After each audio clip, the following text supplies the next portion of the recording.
महादेव जी का विवाह सबसे पहले किसके साथ हुआ? सती माता के साथ।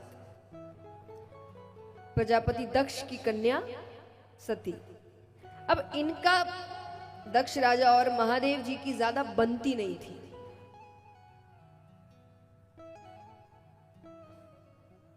अब एक बार महादेव जी एक सभा में जाते हैं। उस सभा में प्रजापति दक्ष का इंतजार हो रहा है। अब सब बैठे हैं, इंतजार कर रहे हैं, महादेव जी भी बैठे हैं। अब महादेव जी की एक आदत थी कि उनको थोड़ा भी खाली समय मिलता तो वो श्री राम की भक्ति में लीन हो जाते। तो उनको लग रहा था कि अभी तो समय है, अब खाली बैठे इधर उधर बात करें, इससे अच्छा भगवान का नाम लेते हैं। तो उन्होंने कर लिए अपने नेत्र बंद। अब वो ध्यान में जाते हैं कि सामने से प्रजापति दक्ष का आना होता है। आइए थोड़ी शांति, पीछे जो है। तो प्रजापति दक्ष का आना होता है। अब महादेव जी तो लीन है भक्ति में, उनको पता नहीं चलता तो सभी उनके सम्मान में खड़े हुए प्रजापति दक्ष के सिवाय महादेव जी के। अब उनको और क्रोध आ गया कि सबके सामने मेरा निरादर कर रहा है ये। तो उन्होंने बीच सभा में महादेव जी को बहुत भला बुरा कहा। उन्होंने कहा कि ये अमंगल स्थान में रहने वाला है, भूत प्रेतों के साथ रहने वाला है, देवताओं के साथ बैठने योग्य नहीं है। अब आपको सुनने में लग रहा होगा ना कितनी गलत बातें कह दी, पर यही कुछ टीकाकार है जिन्होंने बहुत सुंदर तरीके से टिप्पणी की है इस पर। टीकाकार कौन होते हैं? जैसे जो बड़े बड़े ग्रंथ होते हैं ना, उनको समझना इतना आसान नहीं होता, क्योंकि एक एक श्लोक के, एक एक शब्दों के हजारों मतलब होते हैं। अब किस मतलब से कब क्या कहा गया है ये समझना थोड़ा मुश्किल है। तो जो टीकाकार है ये अपने मत अनुसार आपको समझाते हैं कि भगवान ने क्या कहा होगा। असलियत में तो देखिए भगवान ने क्या कहा किसी को पता है ही नहीं। हम में से कोई भी उस वक्त तो था नहीं। तो जैसे व्यक्ति अपने गुरु पर, अपने माता पिता पर विश्वास करता है, वैसे हम अपने ऋषियों पर, साधु संतों पर विश्वास करते हैं जिन्होंने इसकी टिप्पणी करी है, अपना मत देकर हमें समझाया है कि भगवान ने क्या कहा होगा। तो कुछ टीकाकार है जो इस प्रसंग पर बात करते हैं और कहते हैं कि आपको सुनने में लग सकता है कि गलत बात कही गई है, पर गलत बात नहीं कही गई है। क्यों? क्योंकि जो गुणी व्यक्ति होते हैं उनकी निंदा में ही उनकी स्तुति छुपी होती है। तो ये बाहर से निंदा लग रही है, पर अगर कोई ठीक से समझे तो ये उनकी स्तुति है। कैसे? अब कहा अमंगल स्थान में रहने वाला। अमंगल स्थान मतलब हाँ, शमशान घाट। महादेव जी के अधिकतर मंदिरों के पास शमशान घाट होता है। तो वो कहे कि अमंगल, अब कोई ये बताए ये स्थान अमंगल कैसे है? जीवन का सबसे बड़ा सच ही वहां समझ आता है। सबसे पहली बात तो अगर आपको पता चल जाए कोई स्थान अमंगल है, कि अगर आपको पता चल जाए कोई स्थान अमंगल है, आप वहां जाएंगे? बताइए हाँ कि ना, जोर से। नहीं जाएंगे। आप अपने आप को इस स्थान में जाने से रोक सकते हैं? तो हम उस स्थान में अपने आप को जाने से रोक नहीं सकते। एक ना एक बार तो जाना ही पड़ेगा। और जो यहाँ कई पुरुष इत्यादि होंगे जो किसी ना किसी कार्य के लिए, किसी और व्यक्ति के लिए वहां काम से गए होंगे, तो जो गए होंगे उनको पता होगा कि जितनी देर वहां खड़े रहते हैं ना, संसार का सच समझ आ जाता है कि सब कितना व्यर्थ है, किस बात की भाग दौड़ है, क्यों कर रहे हैं ये सब। कि धनवान से धनवान भी वही है और गरीब से गरीब भी ठीक उसी के बगल में है। भगवान ने कोई भेदभाव नहीं किया। ऐसा नहीं है धनवान के लिए सोने की लकड़ियां आ रही है, बिल्कुल एक जैसा है। तो जब तक वहां खड़े रहते हैं ऐसा लगता है कि बस सच क्या है समझ आ जाता है, ये सब मोह माया है। भले ही वहां से बाहर निकलते ही संसार फिर अपनी ओर खींच लेता है कि अभी समय है, इतनी जल्दी नहीं। तो जो स्थान आपको जिंदगी का सच समझाता है वो अमंगल कैसे हुआ? तो महादेव जी तो एक ऐसे स्थान में रहते हैं जहां जीवन का सच समझ आता है, सबसे उच्च स्थान माना जाएगा फिर तो वो। तो ये स्तुति हो गई। दूसरा कहा भूत प्रेतों के साथ रहने वाला, क्या गलत करते हैं, अच्छा ही करते हैं। अब भूत प्रेत कहीं तो जाएंगे, श्री राम के पास जा नहीं सकते, मर्यादा पुरुषोत्तम है, 10 बजे पट बंद हो जाते हैं और पट के बाहर हनुमान जी बैठे हैं जो आपको हमें ना जाने दे। भूत प्रेतों की क्या बात, श्री कृष्ण ज्यादा से ज्यादा 12 बजे तक पट खोलेंगे, पर वो भी राजा है, 12 बजे तो उनके भी पट बंद हो जाएंगे और इनका समय तो 12 बजे के बाद शुरू होता है। बचे महादेव जी, अब वो भी पट बंद कर लेंगे तो बचे हम और आप, फिर हमारे पास आएंगे। तो हमारा तो भला ही करते हैं महादेव जी, उनको अपने पास रख के। तीसरा कहा देवताओं के साथ बैठने योग्य नहीं है, नहीं है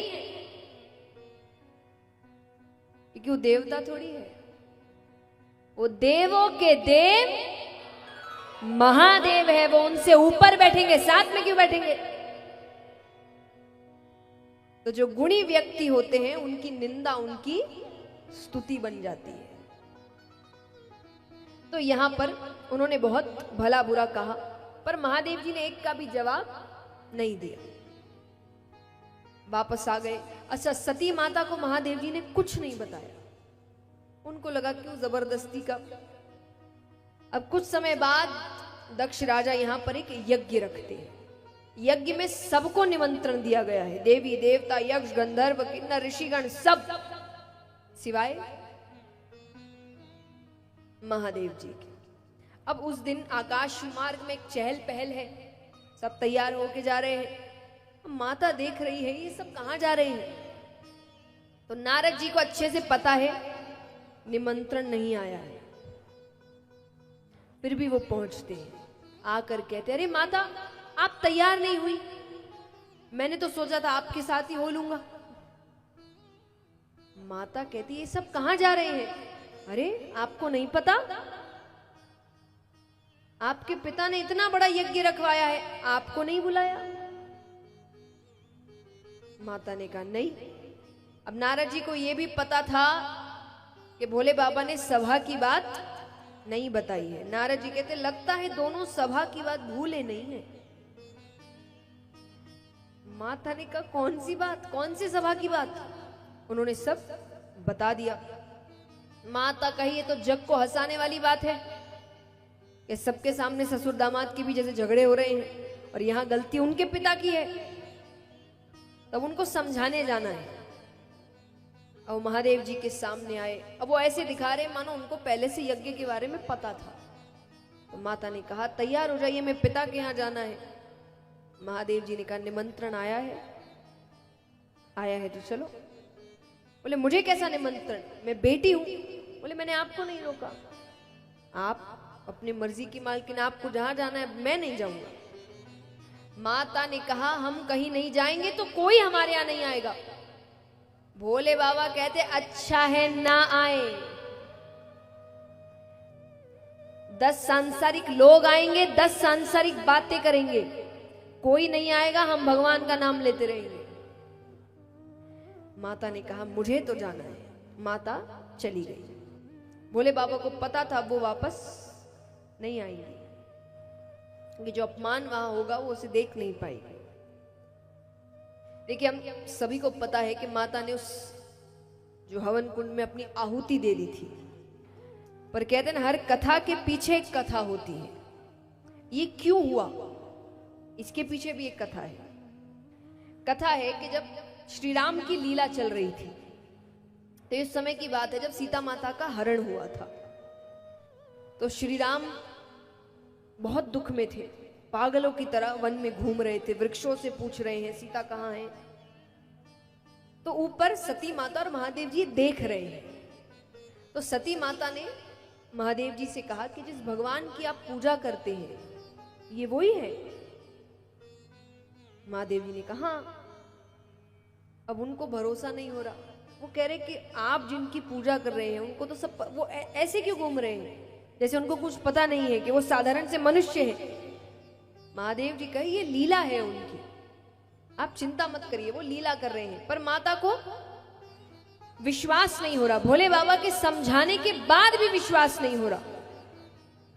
तो भोले बाबा ने उनसे कह दिया कि अगर आपको विश्वास नहीं है तो आप परीक्षा ले लीजिए।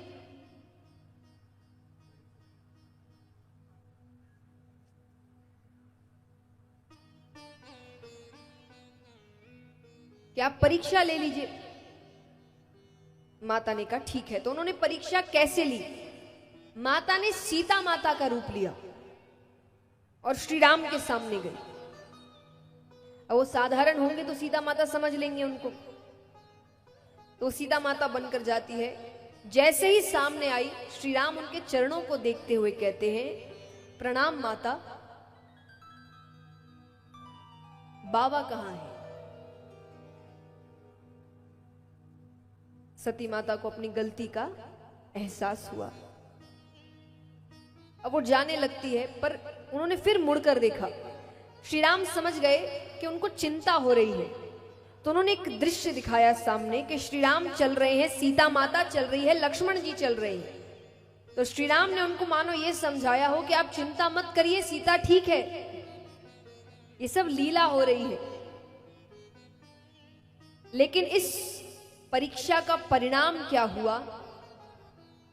क्योंकि वो सीता माता का रूप ले चुकी थी और महादेव जी श्री राम को मानो अपना भगवान मानते, अपना पिता स्वरूप मानते हैं, तो सीता माता कौन हुई? उनकी माता। अब वो सती माता को एक पत्नी के रूप में कैसे स्वीकार कर सकते हैं? तो सती माता ये समझ गई थी, इसीलिए उन्होंने उस शरीर का त्याग किया और तपस्या कर कर हिमाचल राजा के यहां पार्वती माता के रूप में प्रकट होती है। तो इसीलिए ये लीला थी कि उन्होंने अपनी आहुति उस हवन कुंड में दे दी।